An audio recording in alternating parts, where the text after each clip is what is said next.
Hello and welcome to Dice and Demons. I'm Emma and today I want to show you a tutorial of a Necron warrior I painted. And as you will probably notice, he is very, very bright.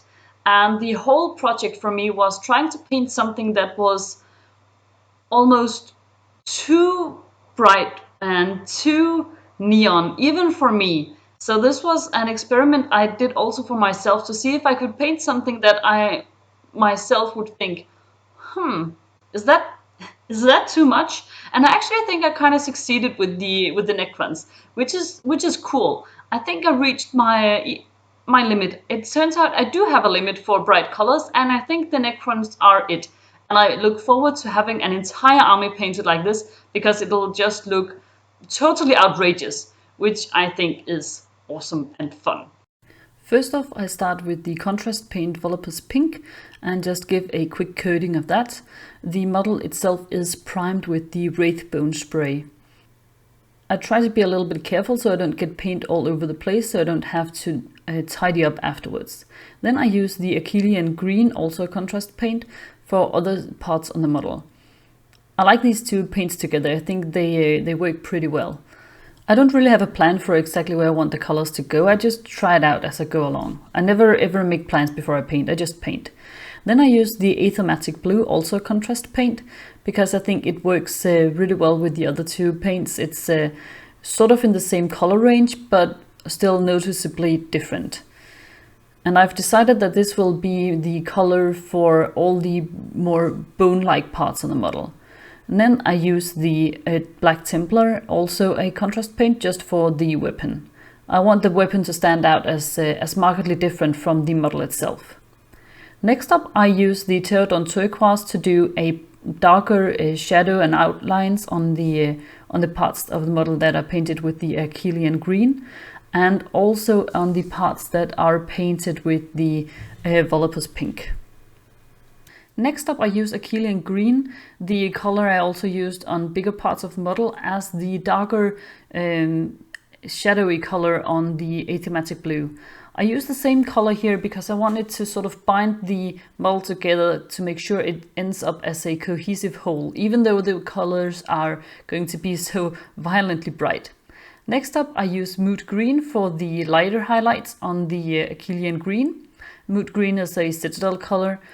It will not be very visible once I'm done with the model, but it gives a nice sort of base color for the very, very bright neon-like highlights later on.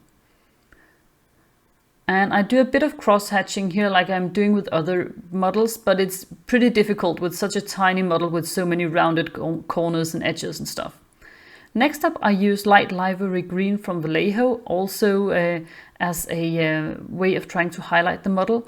It's a very thin airbrush color, so it doesn't give as much coverage on its own, so that's why I have the Mood Green underneath, and I think it works really well.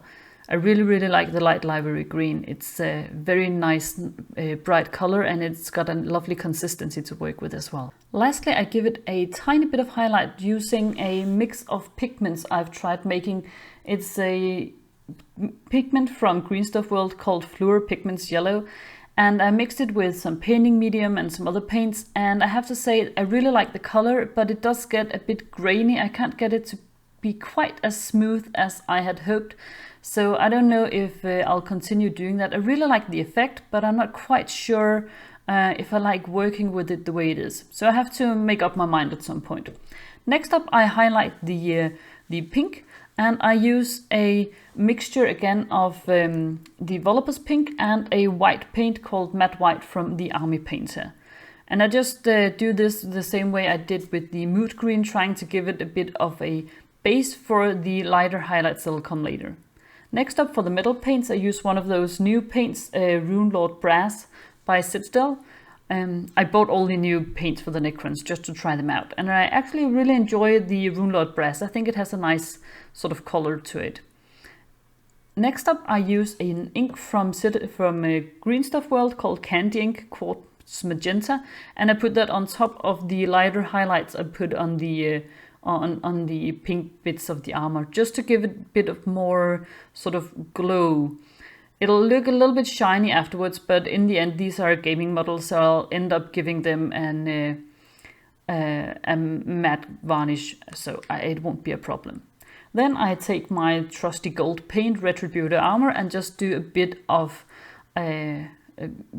just touch out a few details with the gold.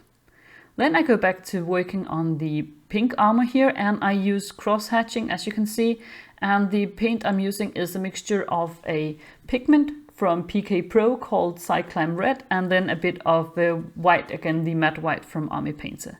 I really like this color, and this pigment doesn't get grainy. It's really lovely to work with. So I don't know, perhaps there are differences between the pigments, I don't know, but this at least works really well.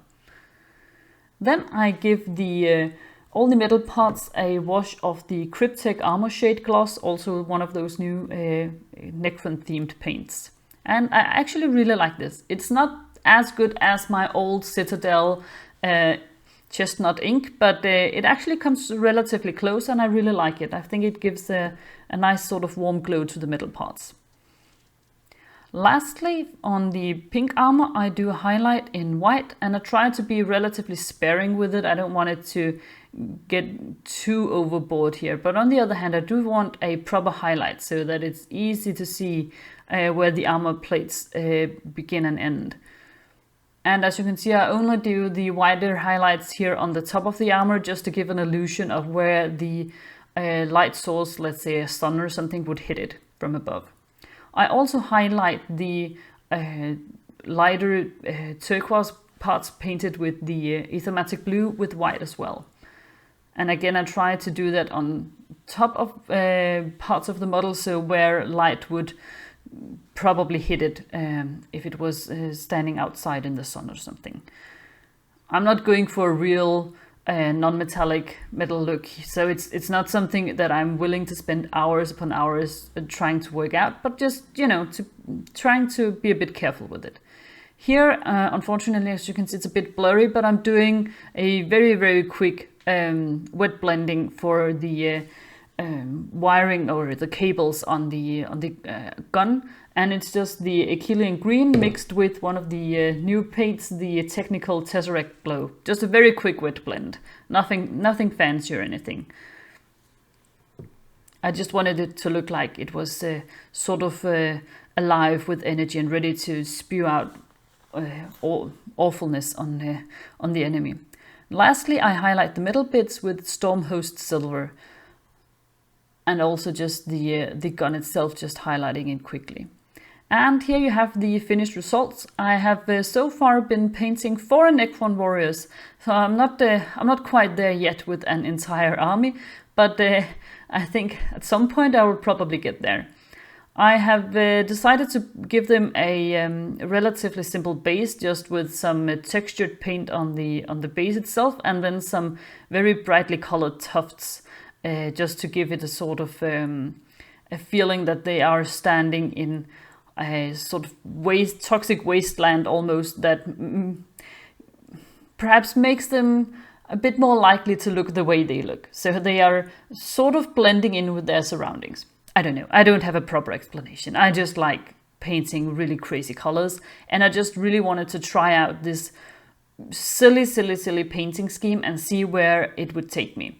And I really like it, and I think it was a lot of fun, but I'm also considering trying to do other models, not Necrons, and do the same cross-hatching technique, but going all black, gray and white, and see how that would look. So perhaps I've even had enough bright colors to last me at least a couple of minutes. Let's see. So I hope you liked this video and that you thought it was perhaps inspirational, or at least fun to look at.